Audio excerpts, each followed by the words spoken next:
Hello. After a brief pause, my daughter Emma answered the phone. She sounded oddly nervous, and I couldn't help but ask, "Emma?" "It's Mom. Where are you right now?" Who is this? Mom is right next to me. I thought Emma might be playing a prank. She wasn't the type to do such things, but kids grow up quickly. Perhaps she had picked up some mischievous behavior without my knowledge. "Emma, what's going on? Pranks like this aren't okay." It's not a prank. Mom is here next to me. My mom, she's gone. Then who is this a mom? Mom is my new mom. With those words, everything became clear. My name is Natalia. I'm currently a freelance writer. I married my husband, Miles, 7 years ago. 2 years later, we welcomed our daughter, Emma. Emma is incredibly adorable, and Miles and I have poured endless love into her. Despite our occasional arguments, it's safe to say that Emma has held our marriage together. I believe we'll continue living together until Emma grows up, even if it means arguing along the way. Mom, how are you feeling? Don't worry, I'm fine. Just a little tired. But there was one thing weighing on my mind, my mother back home. My father passed away a few years ago, leaving my mother living alone. She always respected my father, standing quietly behind him with a gentle smile. She left an impression of strength. However, after my father's death, my mother's health began to decline. I constantly worried about her. If only I could visit home more often, but it's quite far from where we live. Whenever possible, Emma and I went home to my parents' house, and when it wasn't, I checked in with her over the phone. Since I'll likely be able to come home this week, if there's anything you need, please let me know. You don't have to worry so much about me. As my mother said this while smiling, she seemed quite frail, and an unpleasant premonition lingered in my mind. Unfortunately, that premonition turned out to be true, and soon my mother spent even more time lying in bed. Around that time, it became difficult to visit home in sync with Emma's nursery schedule. I started making solo trips back home, leaving Emma in Miles' care. Sorry to bother you, but can I ask a favor? Despite feeling apologetic, I asked Miles in that manner. However, he always responded with a disapproving expression. I work at the office every day, and I'm exhausted. Yes, I understand. But I'm worried about my mother. Just because you're worried about your mother, does that mean you can neglect your duties as a wife? It's not like that. Miles sighed conspicuously. While I understood Miles' perspective, I couldn't help but think that since we were family, we should support each other. After all, I wasn't a stay-at-home mom. I worked as a writer and sometimes had to travel for assignments. It wasn't just Miles who faced challenges. But then, something unexpected happened with Miles. Leave Emma to me. Huh? I've been thinking. You're working so hard. Besides, taking Emma with you every time you visit your parents' home must tire her out. Well, yes. And since you're a freelancer, you have more flexibility alone. It's more practical for me to take care of Emma. That makes sense. For some reason, Miles enthusiastically volunteered to look after Emma. I was taken aback by his sudden change. I wondered if I could truly entrust Emma to him. But Miles had always adored Emma, and at that time, my mother's health was deteriorating significantly. So, I decided to leave Emma in his care until my mother's condition improved a bit. In hindsight, that decision was a mistake. Now, all I feel is regret. After that, I became extremely busy, spending more time on work-related trips and at my parents' house than at home. The act of carrying my laptop while visiting my mother was quite burdensome, but thanks to Miles taking care of Emma, it became much easier. However, during that time, something seemed off with Emma. Emma, what were you doing today? I was out with Dad. Since Miles started looking after Emma, she began acting strangely distant toward me. When I asked her anything, she avoided eye contact and nervously answered. I wondered if Miles had influenced her somehow, but when I asked Emma, she simply replied, "It's nothing." Even when I tried to confront Miles, he just got angry and said, "There's nothing going on." Juggling caregiving and work, I couldn't dedicate much time to this issue. Besides, Miles seemed oddly intent on keeping Emma away from me. Something must be going on, I thought, but I couldn't take action. Then, one day, I received a sudden call. My mother had collapsed. It was a stroke. Ironically, it happened the day after I returned home from visiting my mother. I rushed back to her house. Fortunately, someone saw my mother collapse in a public place, and she was quickly taken to the hospital. Unfortunately, the damage was severe, and she passed away. I stayed at my parents' house, handling various arrangements. My mother lay on the bed, seemingly asleep, and it was hard to grasp that she would never wake up. But the reality was that she was gone, and time moved forward regardless of my feelings. When everything was prepared, I contacted Miles to attend the funeral. Can I skip it? What? I have an important job the next day. It's a family funeral. Can't you take a day off if you explain the reason? She wasn't my parent. Why would you say that? You're so annoying. Fine, I'll go on the day of the funeral. After Miles hung up, I sat there, a mix of anger and disbelief. Even with a busy job, isn't it natural to be there for family during times of sorrow? Miles had hesitated even about attending the funeral. Naturally, Miles didn't help with the preparations. Instead, my aunt and her daughter and her husband volunteered to assist on the day of the funeral. There were many things I didn't understand, and I would have been lost on my own.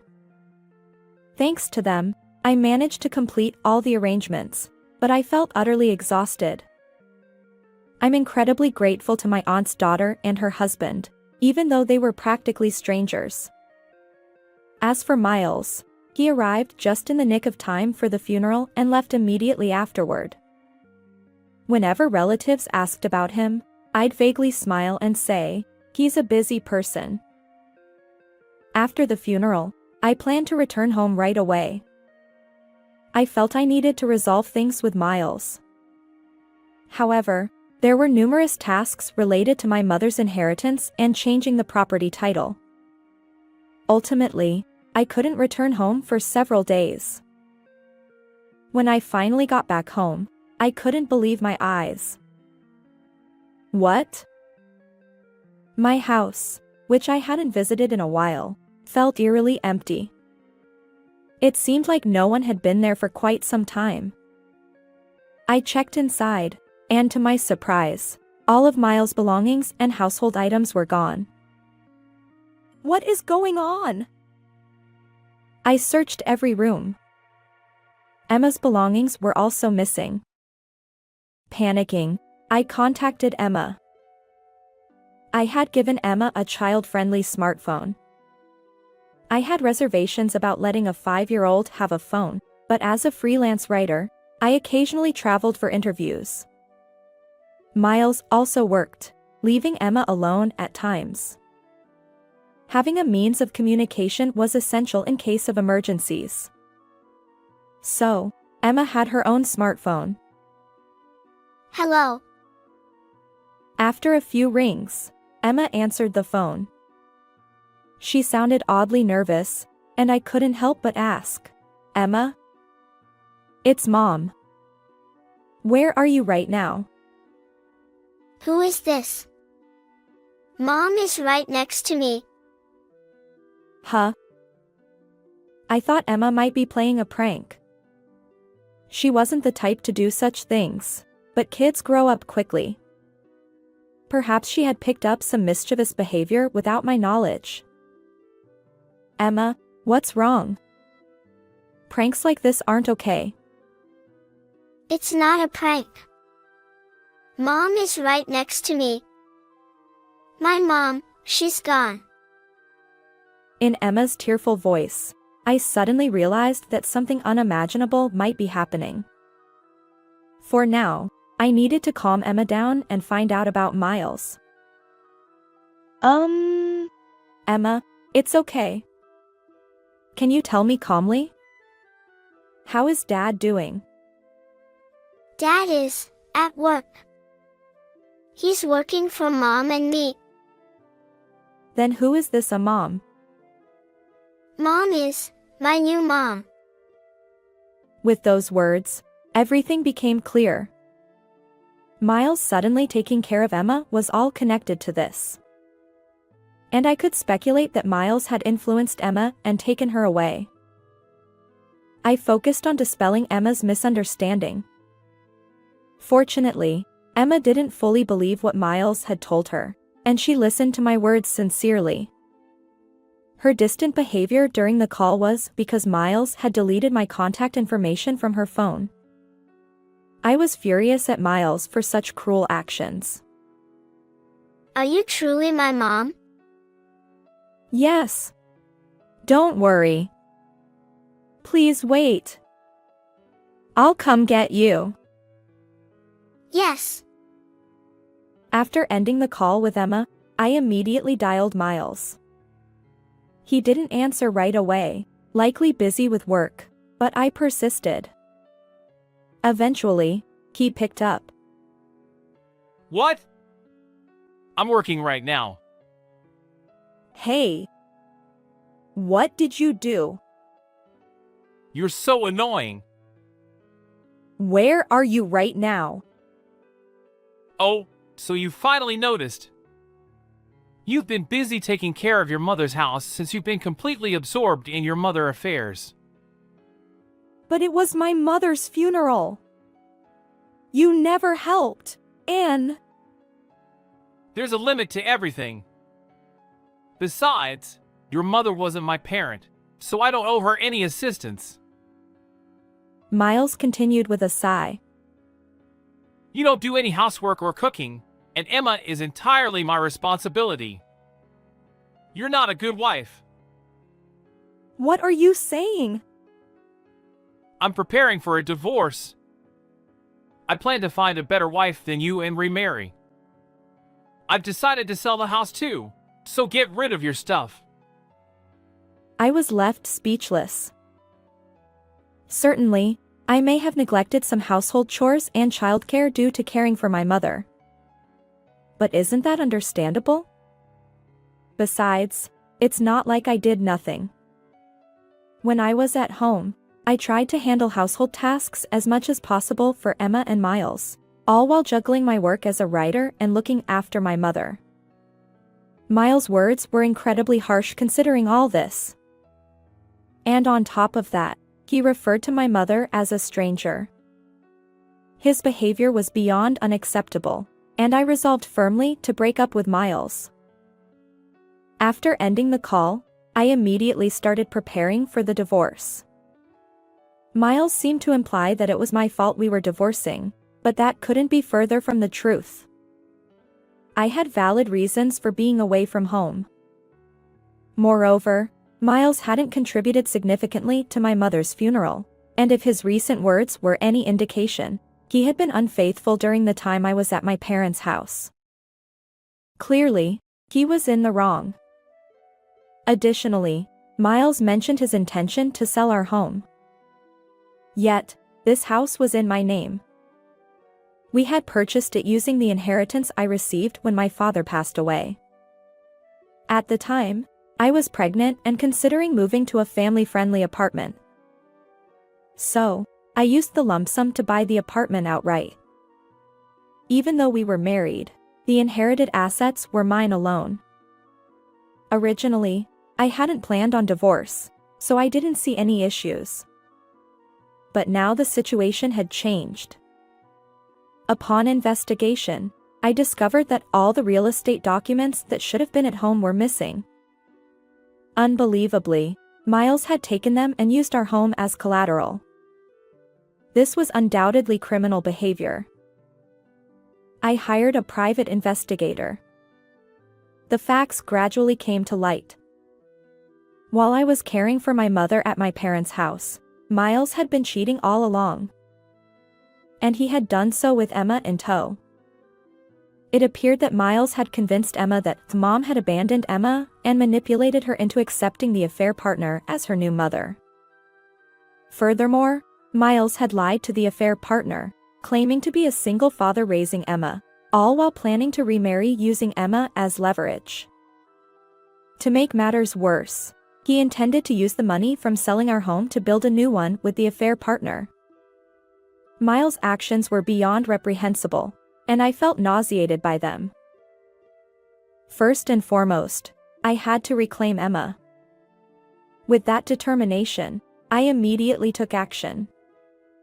I consulted a lawyer and filed for a court case. During the trial, Miles was quite reluctant to relinquish custody of Emma to me. I have more financial stability. Well, I earn enough to provide for Emma comfortably. Our discussions reached an impasse. However, Emma's words became the decisive factor. I want to live with Mom. Respecting Emma's wishes, I gained custody, and we proceeded with the divorce. At that time, I decided to claim compensation for the affair-related emotional distress and child support. Wait a minute! What does this mean? By initiating the legal proceedings, Miles was exposed for not having divorced as he claimed. Consequently, the affair partner also accused him of fraud and demanded compensation. As a result, Miles now struggles financially due to payments for emotional distress to me and child support, as well as compensation to the affair partner. Currently, he supplements his income from his main job with late-night part-time work, barely making ends meet. It's entirely his own doing. On the other hand, Emma and I moved to a location near elementary and middle schools, close to the train station. I considered Emma's growth process in our decision. Fortunately, besides the compensation and child support, I have my mother's inheritance and earnings from my writing. I won't face any difficulties until Emma reaches adulthood. I regret trusting Miles and allowing Emma to experience such unpleasant memories. Moving forward, I hope we can create happy moments together. How did you like this story? If you enjoyed it, consider subscribing to my channel. See you in the next video. Why do you have the house and inheritance all to yourself? My brother, whom I had not heard from for 5 years, suddenly showed up at my mother's funeral and started ranting. He had abandoned our mother 5 years earlier when she needed care and had disappeared. I was absolutely mortified, but my son opened his mouth as all the relatives stared. As a result, my brother was avoided by my relatives. My name is Maddie Joan and I am 48 years old. 10 years ago, my husband committed adultery and went straight to divorce, and I left home with my then 8-year-old son, Hayden. There was alimony and child support, so I then became a licensed nurse and now live happily with Hayden, who is now 18 years old. He is a much older man now, but at the time he was 8 years old and still very much in need of my help. I live in what is called a regional city, and Hayden attends a public university in the area. My parents' house was also a 15-minute drive away, so I visited them often, but I was concerned about my mother's recent health problems. Then one day, I received a phone call from my brother Thomas, who lives with my mother. I went to our mother's hospital today. She's going to have surgery, He said. My mother has always hated hospitals. I had always tried to persuade her to go to the hospital whenever she felt unwell, but she had always adamantly refused. My mother was like that. Thomas, take me to the hospital. She said that the pain in her lower abdomen was quite severe. My mother was in so much pain that she could no longer walk. Thomas immediately took her to the hospital, but the doctor said, "Why did you leave it until it got this bad?" He was furious with her. Some of her internal organs were necrotic, and an X-ray showed that she might have osteosarcoma in her pelvis. He said that if she were a normal person, the pain would be unbearable. My mother had been going to the orthopedist regularly for her stiff shoulders and had a lot of pain medication. She was taking those painkillers every day to cover up the pain, and the doctors were apparently dismayed. My mother is 76 years old. For some reason, some people this age don't like hospitals, and I work as a nurse, and I see rather a lot of such patients. I had been paying attention to her, but I had not considered that she had been fooling around with pain meds. Hayden and I both rushed to the hospital, but my mother was in surgery and I couldn't see her, and I didn't feel comfortable until the surgery was over.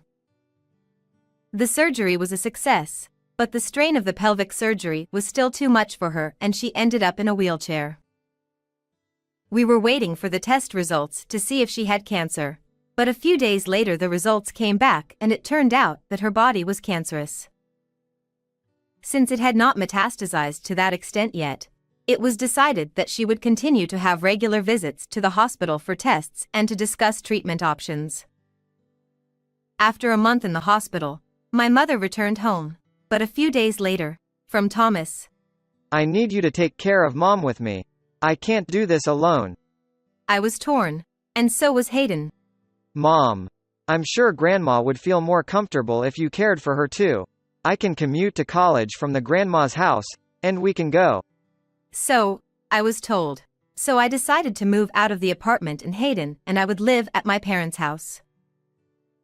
Maddie, I'm sorry to bother you. My mother was apologetic, but she also said she felt safer with me as a nurse by her side. Really, I'm glad you're here. It's still a lot of work to take care of her. I couldn't have done it alone. And Thomas was happy too. My father had been dead for more than 10 years, but my parents had a rather large house, probably because he had had a rather good job. My father's retirement benefits had paid out quite a bit, as well as the insurance money from when he died, so my mother and brother were well off. The family home had been remodeled several times, so the family home looked comfortable. There were many rooms, so Hayden had his own room, which he was happy about. I was taking a sigh of relief after cleaning up the move when Thomas came in smiling. I have a dream. You take care of the rest. He said. I said, "What? What do you mean?" He was about to leave the house with a carry-on case that he had originally prepared. "What do you mean?" I asked Thomas in a panic as he was leaving. What do I mean? I have a dream, and I asked you to take care of Mom. I was stunned, and he quickly got into a cab that was waiting for him. A dream. What does he mean? I could not understand the current situation at all. My brother had always lived a depraved life, never holding down a regular job, but working part-time to make ends meet. If he had a bad day, he would immediately quit his job and never step out of the house in a huff. Perhaps it was because he could live comfortably at home, but he lived off the backs of his parents. So when my mother needed nursing care, I took it for granted that he would take care of her. However, as a daughter, I decided to do what I could to help her and decided to live at home. It never occurred to me that he was going to throw the entire responsibility of caring for my mother on me. But when I thought about it, I should have considered that he was my brother, and he might do it. Well, no matter how much, he would be home in a month or so. I gave up and decided to take care of my mother on my own. I had a job, so I asked a friend who was a care manager to help me with home care and day care services, and I made it as easy as possible for my mother to spend time with me. My brother did not return after a month. On the contrary, I later found out that he had done something terrible. I tried to call him several times, but he seemed to have blocked all incoming calls and never answered any of them. I thought about quitting my job once, but that was no longer possible, so I told my employer what had happened and asked them to change my hours to a shorter shift. Hayden helped me with my reduced income and supported the household by working part-time. Hayden actively helped me with caregiving when he was free from college, which was really helpful. My mother said she was sorry. I am lucky. Thank you for everything. And she was always grateful to us. When she was in good health, we would go on trips, even to nearby places, and when the weather was nice, we would go for walks in her wheelchair.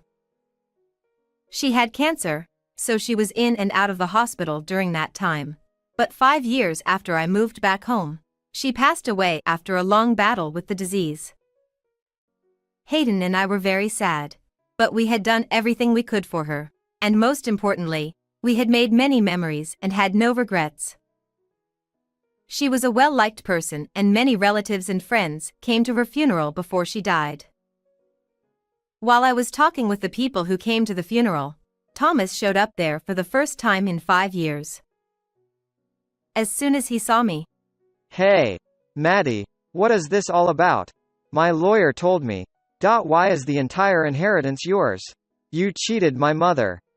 He started yelling at me. The relatives and my mother's friends looked at us to see what was going on, but they all looked at me coldly as Thomas talked about me like I was a criminal. This man. I thought he had not shown up in a long time. What is he saying? I was too angry to say anything, and Hayden, who was there, opened his mouth. Uncle, it's been 5 years. How was your trip around the world? Throwing your mother in charge of taking care of my grandmother, taking all her money and going. Did you have fun? When did you come back? You must have been very busy to show up after Grandma passed away. Hayden said, raising his voice. Thomas froze when he heard that. That's right. Thomas had left me in charge of my mother's care and had absconded with her bank book. We didn't find out until a month after he was gone, and by then my mother's savings account was worth 0. Her savings account book contained my father's retirement and insurance money, so it must have been quite a bit. Knowing this, I decided to quit my job once and for all to concentrate on caring for her, but I couldn't do that either, and our family had a really hard time for a while. Thomas, did you spend all of your mother's savings? She was in real trouble because you took all the money she had saved. How dare you come here today so brazenly? I told him clearly so that everyone could hear. In fact, I knew where my brother had been after that, from what I had heard from acquaintances. One day, a few months after he was gone, a mutual acquaintance of his and I showed me my brother's social network. There I saw a picture of Thomas having a grand time in Las Vegas, and I felt my gut churn. I told my mother that he was also spending a lot of money abroad. I'm giving up that money. I've decided to consider Thomas an early inheritance. I'll give you all the rest of my inheritance. And then she called a lawyer and prepared the documents for that. My mother, in addition to the money, had stocks and land, and she made sure that I could inherit her home as well. And she also had expensive insurance policies, so she made the arrangements so that I could have all of that as well. Some of the stocks were sold a little when she had trouble making ends meet, but she still had a sizable inheritance. She did not play hardball until just before she passed away and tried to leave it for our future. I had once told my mother that I was going to sell my shares to quit my job so that I could focus on caring for her. Don't throw away your career for me. If you quit my job, you won't be able to go back to it in the future. Even if you have the money, you should keep the job that you think is your life's purpose. I can pay for the home care and daycare services, so you should continue working as long as it is not a burden on you. My mother said. My mother knew that I really loved my job as a nurse. I could not forgive Thomas for betraying her kindness and abandoning my mother as soon as she needed care. When Thomas told me and Hayden about all the wrongdoings he had done in front of his relatives and acquaintances, he turned pale. But, Well, that's all a lie you and your son are telling me to frame me. That's right. Now that my mother is dead, you can say whatever you want because you don't know the truth. You're such a liar. And how he turned the tables on me. Even though our positions were completely reversed, he countered with a lie. Besides, it's against the law for the entire inheritance to be yours. He is still saying. Thomas had played around and spent all his savings, apparently. An acquaintance had confirmed this to me on social networking sites, and since his life was gradually becoming poorer and poorer, I was thinking that he had somehow run out of money. I didn't look at his social networking sites because they made me angry, but I was interested to hear about his life from time to time from acquaintances. He had been back in town for the past few months thinking it was time to ask my mother for some money, but he didn't want me to get mad at him, so he was laying low. Thomas had always been a hard-headed person, posting everything on social media, and he had also been caught living in a cheap apartment. When I saw a picture of him with the title, "I'm tired of living in luxury, so I decided to live in poverty," I was disgusted. How did you know the date and place of your mother's funeral when you never showed up until now? I asked. I saw it in the newspaper. I only put it in the local newspaper. I knew he was nearby. Uncle, I thought you were still overseas and didn't know about Grandma's funeral. Huh? But the newspaper with the schedule of the funeral was only distributed to people in this area. Could it be that you lived around here? Then why didn't you come to visit her? Why did you wait until Grandma passed away? Why? And Hayden started asking a lot of questions. I was skunked and laughed a little, because Hayden had said everything I wanted to say. No, so I've been living here in town, but I've been pretty busy. I went to visit him when you guys didn't know. It was about a week ago. He lied, still not giving up. Well, do you know which hospital your mother was in? I asked. That one, right? The hospital where you work. Thomas was getting sloppy. Then, without a pause, Hayden says, Oh, Grandma died at home in her last days. She hadn't been to the hospital in a month, Mom. Hayden, he was pretty angry, so I'm going to push him all the way. You guys are out of character. What's the fun in screwing me over? And he got angry again. That's enough, I said loudly. It's your thing, anyway. You were planning to take advantage of the many relatives at the funeral, weren't you? And you were going to take my inheritance away from me. But the world is not that easy, I said, and he couldn't say any more, as if I had hit the nail on the head. Didn't you plan to ask your relatives to introduce you to a job? I know a lot of our mother's relatives are in business. You've never had a real job, and now that you're in your mid-50s, no one will hire you, right? I said more, and he sat down, heaving this time. Hey, how did you even know that? I said it in the right way, but he got the picture. That sucks. He seemed quite shocked that I had found out everything and couldn't talk anymore. Uncle, I'm 23 years old and in my second year of working, and I'm going to take a lesson from you as a lesson against you. Hayden tooted. None of the relatives took Thomas's side, and he apparently turned to several relatives after that, but they avoided him. He had been playing around for 5 years, and it seems that most of the time when he tried to work, he was dropped on his resume. He was 54 years old, had no regular job, and seemed to be living off part-time work every day. I was inherited from my mother, and I am still working as a nurse. My job allows me to interact with people from all walks of life, and being told thank you is what makes my life worth living. Thomas was so busy chewing on his parents' backs that he will probably spend the rest of his life without knowing the joys of such work. I believe that people who think only of themselves will never reach true happiness, even if they can afford luxuries. What did you think of this story? Please subscribe to our channel. See you in the next video.